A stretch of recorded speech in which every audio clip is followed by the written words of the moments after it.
We are the Ghouls Next Door media literacy show from a horror lens where we explore the real life, historical, psychological, familial influences behind our cinematic fears. And continuing our It Is Written series, we are talking about another phenomenal writer that Kay and I both really love and appreciate. I'm so excited to be talking about Rivers Solomon today. There's something like when I was in college, something that was said, it was like a lot of times if some people become history majors, the trick of that is that lots of them don't know how to write like well, you know what I mean? Like they don't know how to tell a story in the way that you would as someone who's writing like fiction or like, I don't know, as creative writing. And that like a big barrier to learning history is the lack of like beauty in how it's presented. Yeah. It's not as interesting. Yeah. And like, cause you have to like weave a web of interesting information. If you're writing an essay, like if it's 22 pages long and you're like, you're writing your dissertation, or I know it's more than 22 pages as a dissertation, but like, you know what I mean? Like if you're writing a dissertation, someone has to read that and hopefully it's like a good time. And I just appreciate specifically like Tanana Ritu and River Solomon because they present history, even if it's under this like fictional box, you know, but it's like in a way that is so poetic and beautiful. And then you're learning something, but you're also like, whoa, this supernatural, like, you know what I mean? Yeah. Like, it tells history in a way that is interesting. So it was just like, I have so much love for this specific genre, like these specific writers. Like we'll talk about even more that are amazing. Like it's just so cool to have stories told in a way that is one, just so poetic and beautiful, but also like gives you that like historical goodness, where it's like, you're like, ow, the world. Yes, that is the true horror story, is capitalism, racism, sexism, and white supremacy, neurotypicalness. You know, like we get all of that in there, and it's just like, so freaking rad. So since we say we love them so much, let's learn about who they are and their story and like what their vibe is. Unlike Tanana Ritu, they do not yet have a book written about their life. I imagine they will, because they're going to be super famous and continue to be more famous, and everyone's going to want to know what their deal is. But I was able to pull a lot of information from interviews on their life and motivation for writing. So River Solomon was born in 1989 in the US and lived in California, Indiana, Texas, and New York. So all different varieties of America. They have very diverse. No, literally like, so many different perspectives. Like they're basically different countries each one. They have a degree in comparative studies in race and ethnicity from Stanford University, and they went on to get their MFA in fiction writing from the Michener Center for Writers at the University of Texas at Austin. They currently reside in the UK, and their books include An Unkindness of Ghosts, Sorrowland, The Deep, and Model Home, as well as like a lot of short fiction. They have a lot of like short stories and creative stories. They've won many awards, including the 2020 Lambda Award, the Stonewall and Otherwise Award, and a Firecracker Award. They've also been on a lot of shortlists and nominations for awards such as the Nebula, Locus, Hugo, Ignite, Brooklyn Library Literary, British Fantasy, and World Fantasy Awards. So, you know, they're killing it, ultimately, is the moral of the story. In their interview on Locus Mag, they described their experiences growing up and what led to them becoming a writer. So when it came to writing, Rivers describes themselves as having always been a big reader.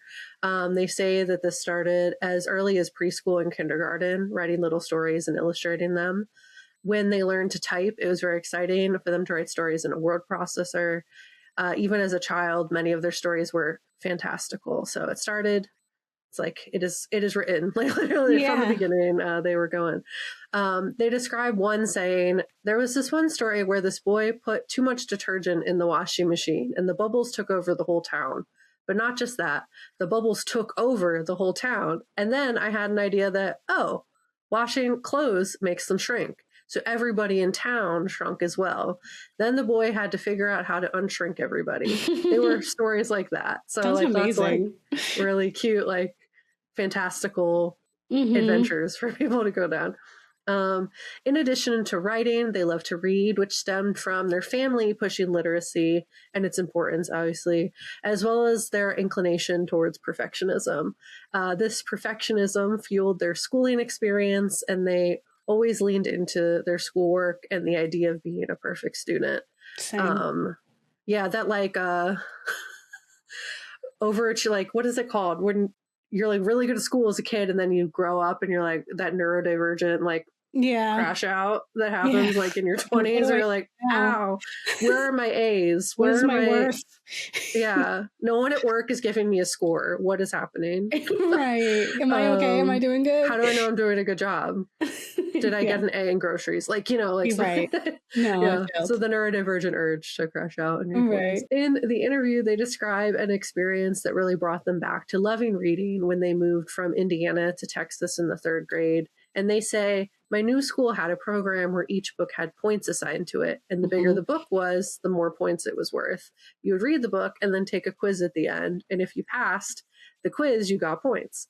And if you got a certain amount of points, you got a reward. The rewards weren't even literacy related. They were like, you got to go to a fast food restaurant for lunch or something. I'm really appreciative of that program because it got me back into reading books after having put them aside for most of my early childhood. I read probably every book in my elementary school's library, and that's an exaggeration, but only just. It certainly felt that way. They continue that this was before the US had also received like Harry Potter and other YA specific books. So there wasn't much in the way of young adult fiction as they're growing up. Like they did read classics, specifically Secret Garden, Charlotte's Web, Little Women. And they said that The Secret Garden was especially impactful to them in their like writing journey because the main protagonist was generally unlikable. They really appreciated the portrayal as they grew up feeling different, and they describe it as nice to see a girl protagonist who was unapologetically unfriendly, like in a world where you're like, smile. Where you're supposed to be nice, yeah. Yeah. It's like cool to see someone who's unlikable. And I think like from a neurodivergent perspective, it was also likely cool to see someone be different and like not worried about what other people think and like still be a protagonist. So other classics like Little Women, The Boxcar Children, Hatchet, and My Side of the Mountain also greatly impacted them. They quickly moved on from children's books to adult science fiction, which is so funny because, like they said, there's not much in the way of not much in the way of YA. So we're gonna go immediately to like horror and science fiction and fantasy from the adult perspective. So it's so funny. And they spent most of their middle school experience reading those. And then by high school, they read to the curriculum. So, that's what was given the grades. In high school, they read for the assignment and fell away from reading for personal fun. They describe this as in such a relatable way. So I'll just read directly from the interview for this part. They say, it's so funny because I'll go back and reread these books and think, oh, damn, that was actually really good.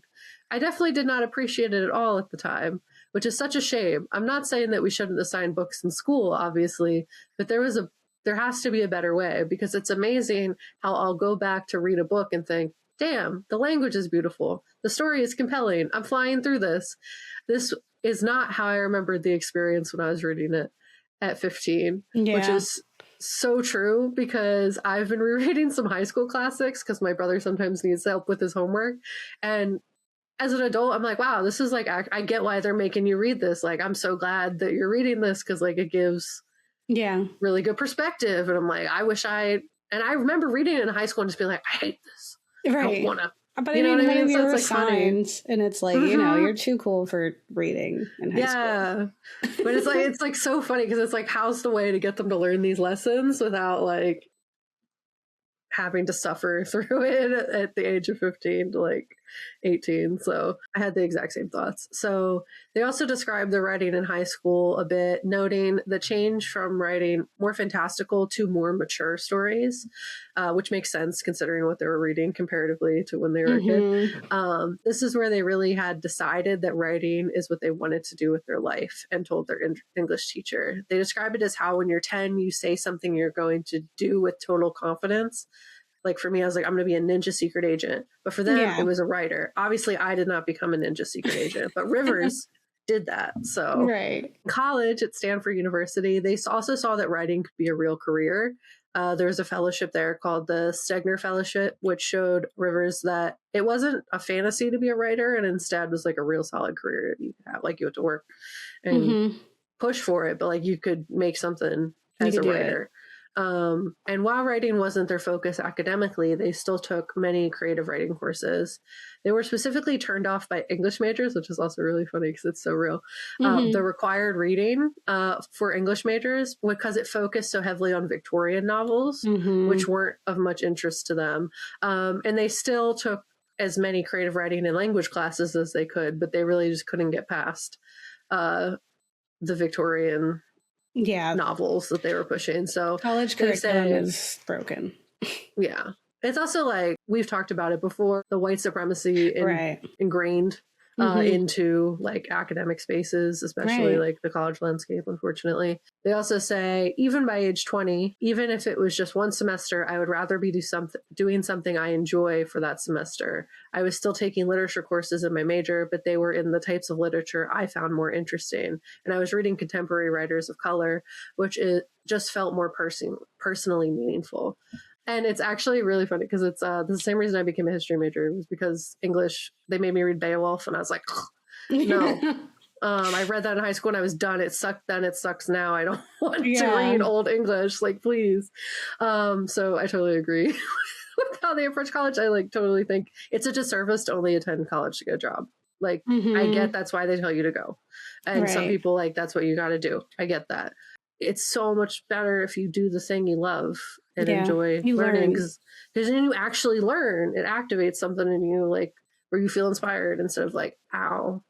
They describe a moment in creative writing class led by their professor, Adam Johnson, that they trace their like active choice to finally do writing. They trace it back to that. So this professor really got Rivers' writing style and their weird stuff, they put in quotes. Rivers had written a short story that they were really disappointed in, and really started to doubt themselves, question if they ever had the ability to even get better at writing. And when they asked their professor, they're like, do you think it's possible to get better? They answered like immediately, absolutely. And Rivers says that in so much of the school system, you feel like you've got the talent or you don't have the talent. You've got the juice or you don't. And I said, is this it? Can I get better? And he just said, absolutely. It's a boring exchange in retrospect, but it made me say, I can do this. And if it is possible for me to get better, then I can do this professionally because I have the drive and interest. And writing is one of the things that I love and can lose myself in completely. So that really like set the stage for them to like dive in head first. So this exchange set Rivers on the path that led them to where they are now. It was their junior year, and they had started to think about what comes next and set their mind to the MFA program. They wrote as much as they could and had a training arc of sorts where their skills improved and they were writing complete stories. And in their senior year, they started to actively apply for the MFA programs. And we know, because at the beginning I said they got in, so they got in. They were submitting their work. And the rest from there is history, in that they are now a successful and published writer of many amazing books. As for how they got into horror, the interview continues on to what they love about horror as a genre. And they say, horror gets at the extremes of human existence and at the heart of a lot of our philosophical questions, like who we are in the most challenging conditions. And horror has that intensity of emotion, which we definitely see in the writing. And I'm most likely to find a horror book unputdownable because it draws in all my senses and all my fears. As a reader, you're afraid for the character, and there's almost always some kind of suspense element. I love it. And even people who don't like horror tend to be drawn to it, repulsed and drawn in at the same time. There's an inherent entertainment quality to horror, but there's also a philosophical angle. Who are we in the worst possible moments of our lives, and can we survive our most terrible moments? That's compelling. They continue saying, I also like things that are adjacent to horror, so thrillers. I've recently read these two books by Laura Purcell, one called The Corset. It takes place in the late 19th century, and it's about this young girl who is on trial for murder.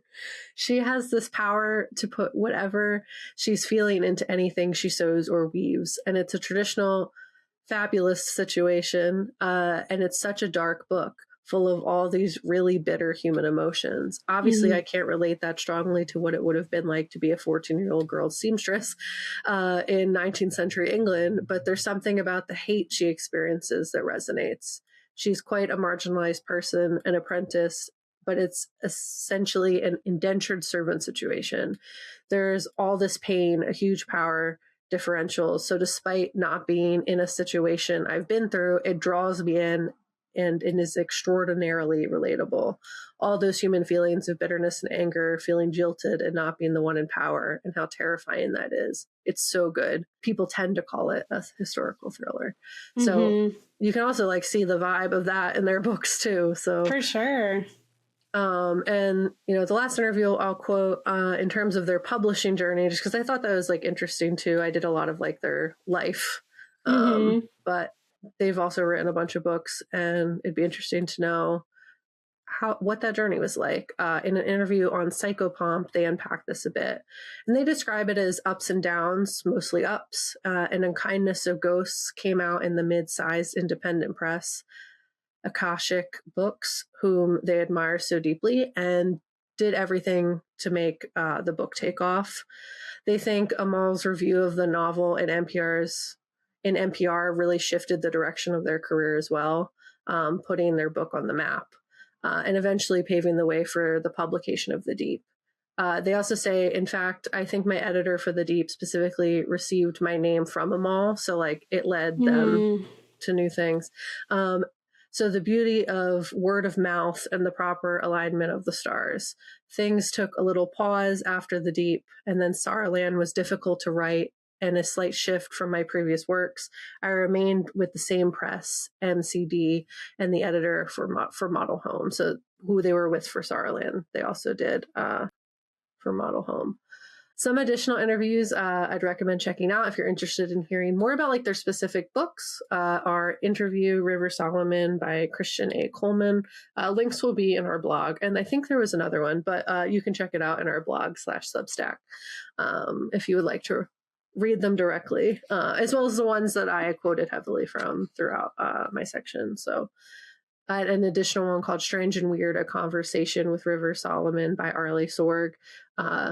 And then there's like a few other sources, but those were the only interviews. Yeah, so they're just rad, ultimately. As the moral of the story is that they're cool as heck. I really want, like, last time we were talking about how we want people to be our friends, and like, I still believe that. I think N.K. Jemisin, we could be really good friends. We could play video games together. I think Sylvia Moreno Garcia, we could be friends too, But Rivers, I feel like we are very similar in a lot of ways. I think we've been through, like, every now and again I encounter a book and the story feels so much like someone was watching me and like, taking notes of my life. I'm telling you, Saarland, they wrote that for me.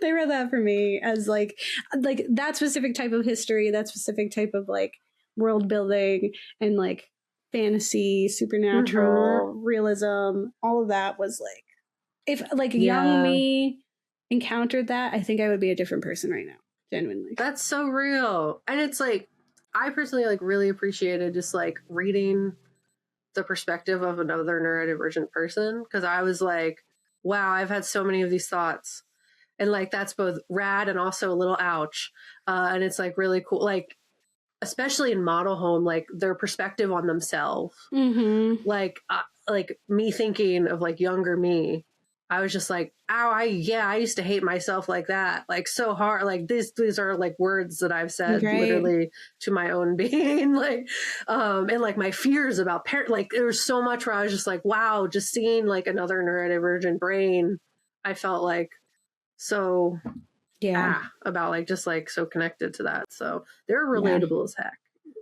Moral of the story. I'd say like Ezri's kid Elijah, the scenes with them hurt a lot, because I was like, oh my god, I've been this kid, like I've been that kid. And I will say there's something beautiful about the way that gender is approached, because it doesn't, like, as much as it is like a problem like that people don't understand, and by the villains it's used negatively, for the people that matter, like it's not a problem, and that's such a comfort. Like when it's like even Ezri's mom, when they're a child and they're like, no, this is just my kid, right? Like they're like literally. Even that, like that is a person who's like backing you up in like your gender ambiguity, right? And like Vern and her approach with the kids, like when they're like, oh, our little boys, and she's like, and they're like girls, and she's like, children.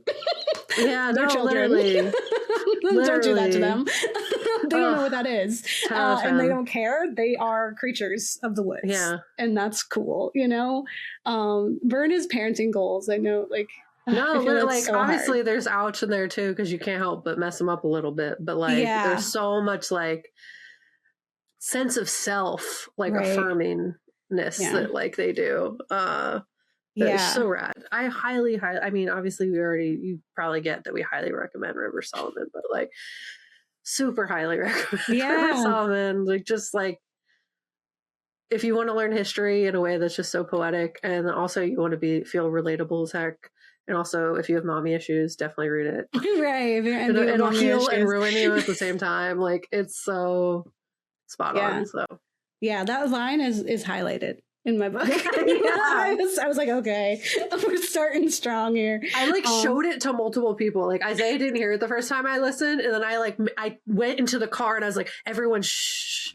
And I played it, and we played it like 3 times. And I was like, right? Everyone think about this. Whoa. Yeah. Everyone stop, write a paragraph. Everyone write a presentation right now. What this made you feel. Yeah. Please immediately. Present it to all of our friends. Right. Listen to the sentence and see how it ruins you. How can you fix me? You. Yeah. I bring it up to my therapist. And that's the first thing I say. I'm gonna bring it up to my therapist.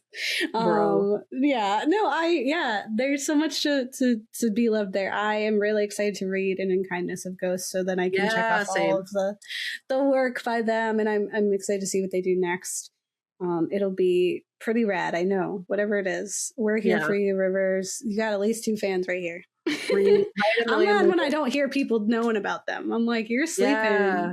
I've luckily seen them on a lot of like recommended book lists, like especially Model Home. I've seen many times, and Sarland too.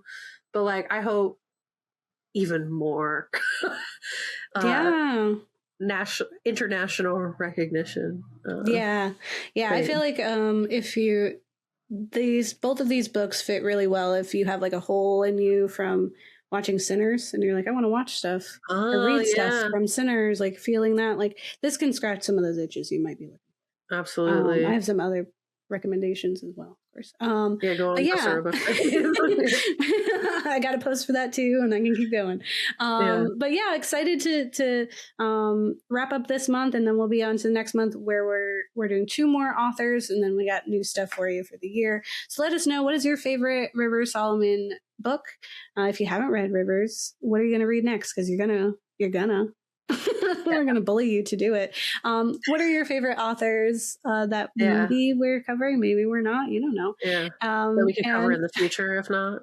Yeah, right. Or just read. Like, I'd be reading. Yeah. I'd be reading. I need the assignment. That's why I only read for Ghouls. It's like a problem. And me, I just assign you stuff. I'm like, no, it's helpful. I need that because I need a due date. Or my brain just won't. Right.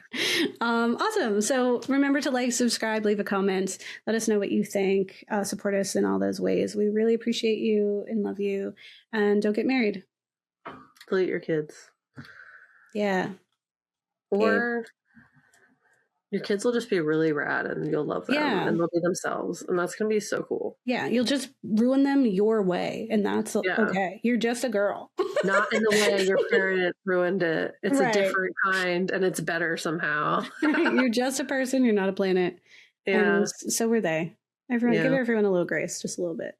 So real. Not everybody. Anyway, bye. Bye.